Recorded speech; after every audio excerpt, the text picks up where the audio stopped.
नमस्कार दोस्तों, स्वागत है आपका आज के मुख्य समाचार में, जिसमें सबसे पहली और बड़ी खबर में जिक्र जहांगीरपुरी का। जहांगीरपुरी पहुंचा कांग्रेस प्रतिनिधिमंडल, सोनिया गांधी को सौंपेंगे रिपोर्ट। दूसरी बड़ी खबर में जिक्र मध्य प्रदेश का विधानसभा चुनाव को लेकर एक्शन मोड में कांग्रेस, सोनिया गांधी की सलाह पर कमलनाथ के घर डिनर पार्टी में बड़ा प्लान।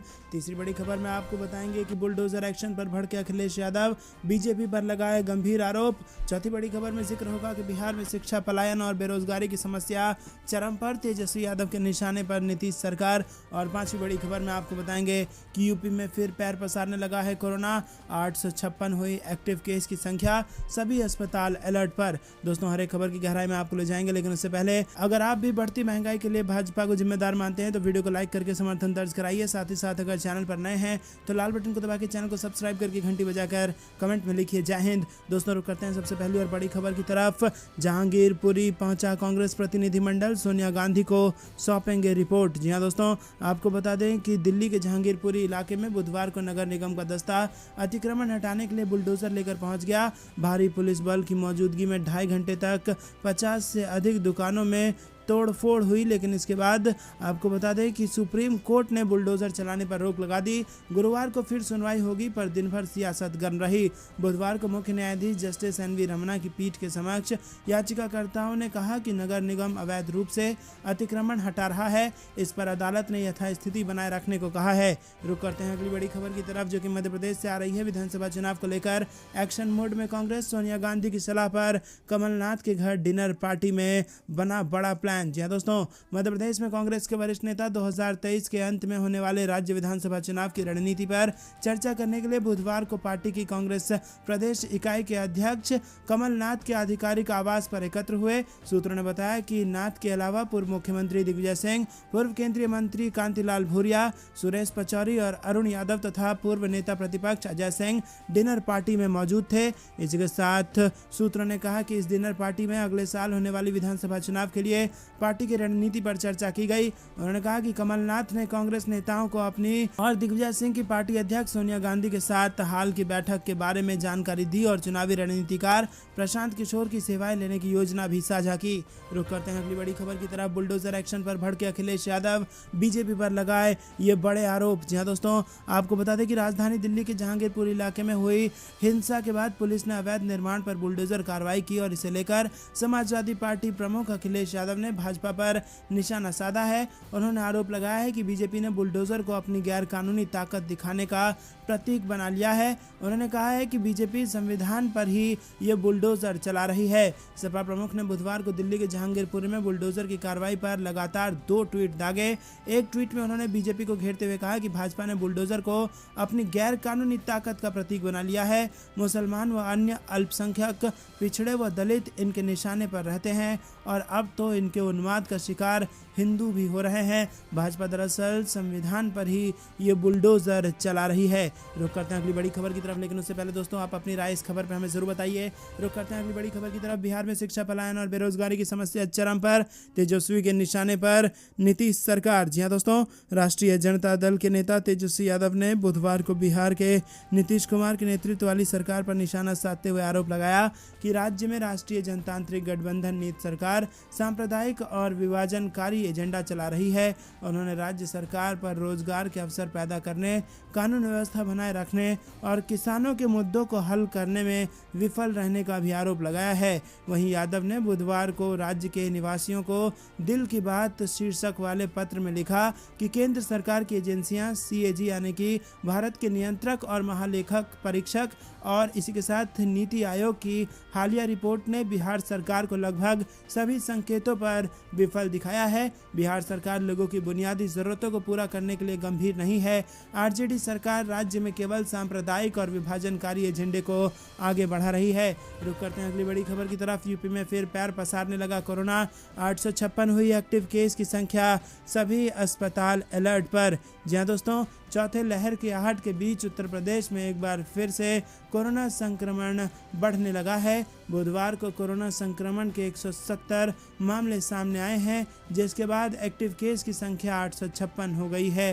कोरोना के बढ़ते मामले के बीच स्वास्थ्य विभाग ने प्रदेश के सभी मेडिकल कॉलेज और सरकारी अस्पताल को अलर्ट पर रहने के निर्देश दिए हैं। सभी मेडिकल कॉलेज को कहा गया है कि एक डेडिकेटेड कोविड वार्ड बनाया जाए। सरकारी अस्पतालों से कहा गया है कि 10% बेड कोरोना संक्रमित मरीजों के लिए सुरक्षित किया जाए। दरअसल पिछले एक हफ्ते में प्रदेश में कोरोना का संक्रमण बढ़ते जा रहा है। रुक करते हैं अगली बड़ी खबर की तरफ। लाउड स्पीकर पर राष्ट्रीय नीति बनाकर पहले गुजरात, दिल्ली में लागू करें, मोदी सरकार से बोली शिवसेना। जी हां दोस्तों, शिवसेना नेता संजय राउत ने बुधवार को मांग की है कि केंद्र सरकार लाउड स्पीकरों के इस्तेमाल पर एक राष्ट्रीय नीति लेकर आए और इसे पहले भाजपा शासित राज्यों में लागू करके दिखाए। इस महीने की शुरुआत में एमएनएस प्रमुख राज ठाकरे द्वारा महाराष्ट्र में मस्जिदों में लगे लाउड स्पीकर को हटाने की मांग के बाद लाउड स्पीकरों का इस्तेमाल एक हॉट बटन मुद्दा बन गया है।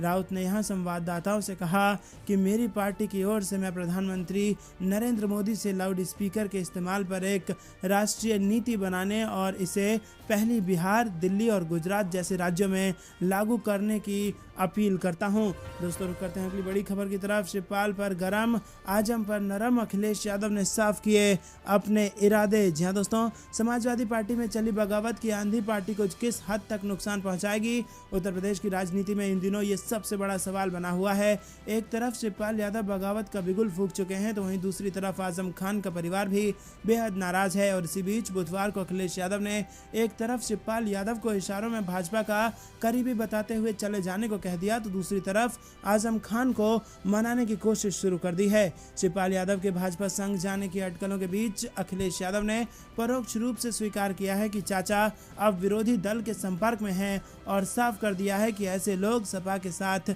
नहीं रहेंगे। बुधवार को आगरा में शिवपाल सिंह यादव को लेकर किए गए सवाल पर अखिलेश यादव ने दो टूक कहा कि जो भाजपा से मिलेगा वो सपा से नहीं दिखेगा। और दोस्तों माना जा रहा है कि शिवपाल यादव लखनऊ में अपने अगले कदम का खुलासा कर सकते हैं। तो करते हैं अगली बड़ी खबर की तरफ। एसआईटी के सामने पेश होने पंजाब जाएंगी अलका लांबा, कहा ना मैं डरने वाली और ना ही आम आदमी पार्टी की तरह माफी मांगने वाली। जी हाँ दोस्तों, दिल्ली के मुख्यमंत्री अरविंद केजरीवाल के खिलाफ भड़काऊ बयानों को लेकर दर्ज एक मामले के सिलसिले में पंजाब पुलिस बुधवार को आम आदमी पार्टी के पूर्व नेता कुमार विश्वास और अलका लांबा के घर पहुंची है। दोनों नेताओं को पूछताछ के लिए 26 अप्रैल को तलब किया गया है। अलका लांबा इन दिनों में कांग्रेस में हैं और उन्होंने कहा है कि वो पंजाब जरूर जाएंगी। उन्होंने ये भी कहा है कि वो डरने वाली नहीं है। पंजाब पुलिस से प्राप्त नोटिस ट्वीट करते हुए उन्होंने लिखा कि पंजाब पुलिस द्वारा दिए गए कानूनी नोटिस के मुताबिक 26 अप्रैल मंगलवार सुबह 9 बजे एसआईटी के सामने पेश होने के लिए रूपनगर पंजाब जाऊंगी। जो कहा है उस पर सदा अडिग रहूंगी। रुक करते हैं अगली बड़ी खबर की तरफ। अडानी समेत टॉप उद्योगपतियों को बंगाल पर भरोसा, धनखड़ से बोली मुख्यमंत्री, दिल्ली से कहे एजेंसियां ना बनाए शिकार। जी हाँ दोस्तों, अडानी समूह के चेयरमैन गौतम अडानी और जेएसडब्ल्यू ग्रुप के अध्यक्ष सज्जन जिंदल समेत देश के टॉप उद्योगपतियों ने मुख्यमंत्री ममता बनर्जी के नेतृत्व वाली टीएमसी पर शासित पश्चिम बंगाल पर भरोसा जताया है और इन कारोबारियों ने सूबे में 20,000 करोड़ रुपए का निवेश करने की प्रतिबद्धता जताई है। ये कारोबारी कोलकाता में बुधवार को बंगाल वैश्विक व्यापार शिखर सम्मेलन 2022 के छठे सत्र में मुख्यमंत्री से मिले।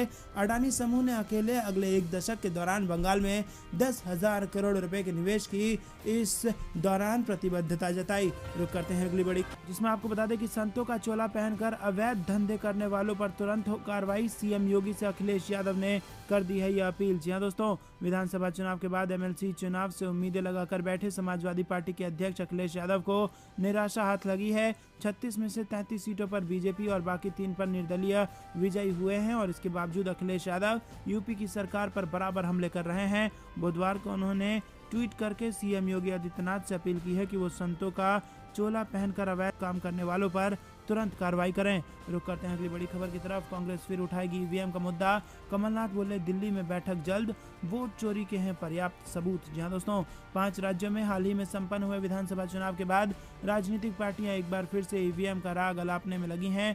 बुधवार को मध्य प्रदेश कांग्रेस अध्यक्ष कमलनाथ ने दावा किया है कि विपक्षी राजनीतिक दल चुनाव में इलेक्ट्रॉनिक वोटिंग मशीन के इस्तेमाल के खिलाफ अभियान शुरू करने के लिए एक साथ आ रही है। कमलनाथ ने कहा कि अमेरिका, जापान, यूरोपीय देश समेत कोई भी विकसित देश ईवीएम का इस्तेमाल नहीं करते हैं। 2018 के एमपी चुनाव जीतने वाले कांग्रेस के नेता ने कहा कि इन देशों ने बैलेट पेपर के जरिए वोटिंग फिर से शुरू करने के लिए अपने कानून में संशोधन किया है। रुक करते हैं अगली बड़ी खबर की तरफ, जो कि हिमाचल प्रदेश से आ रही है। आम आदमी पार्टी का भाजपा पर जोरदार पलटवार, 18 नेता तोड़े। जी हां दोस्तों, हिमाचल प्रदेश विधानसभा चुनाव से पहले आम आदमी पार्टी ने बीजेपी को करारा झटका दिया है। हिमाचल के 18 बीजेपी नेता आम आदमी पार्टी में शामिल हो गए हैं।